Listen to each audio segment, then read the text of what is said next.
just want to ask you, what is your greatest fear? My greatest fear, oh my gosh. Question, This Judy. is like the first time somebody has asked me that. But I can be very transparent about it. Because that's how you get over the fear. Now, I want you to picture with me, just for a moment, just act like you're Nas. So when you were 10 years old, your father died. Your father died at 32 years old.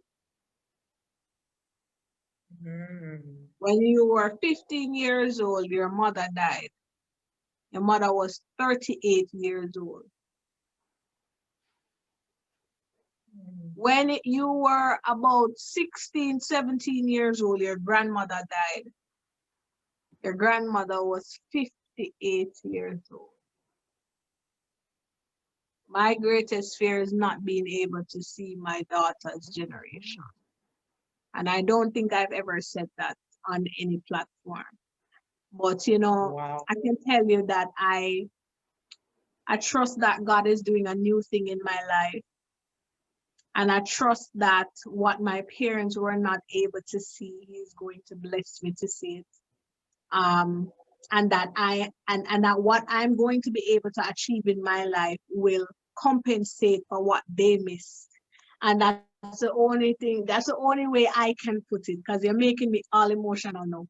That's the only way I can put it. But that is a fear of mine, you know, because they never saw me get married. They never saw me have a child. They didn't know their grandchild. None of that happened for them.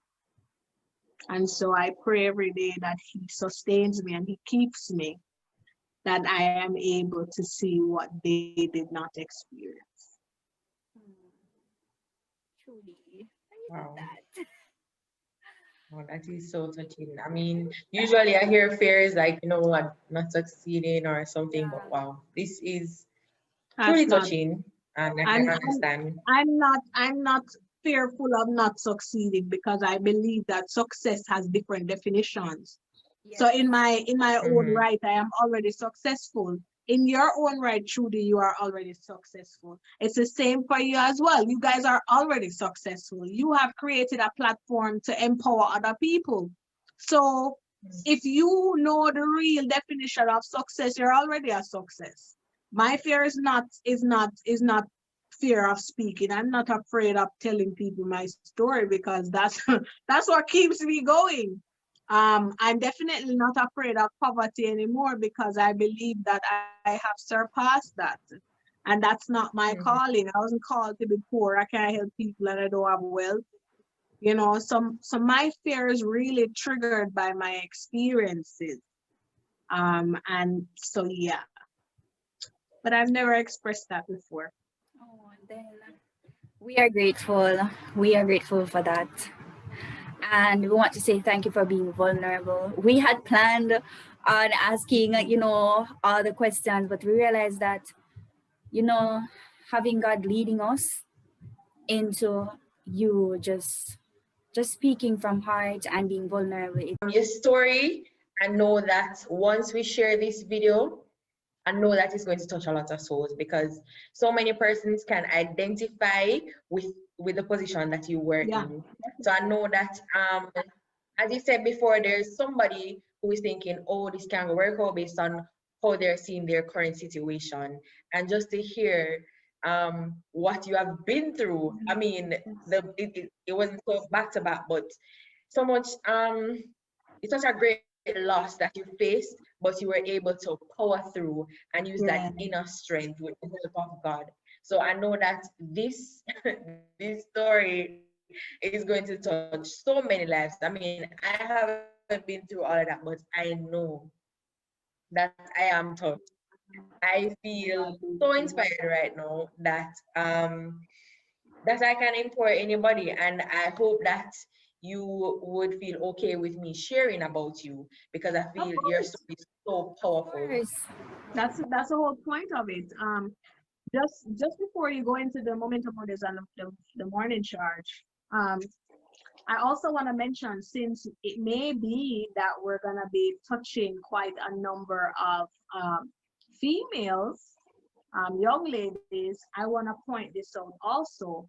Now, because of how we were raised and the circumstances that we're in and the environments, when we're in those kinds of situations, we tend to think that, okay, maybe if we had a boyfriend or if we had a male figure that was providing or, you know, doing things for us, things would be a little easier. That's something I want to touch on too, because it's good when you're vulnerable and transparent so you can help others.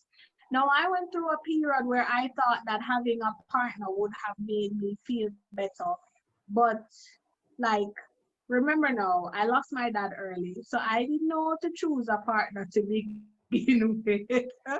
So I was clueless.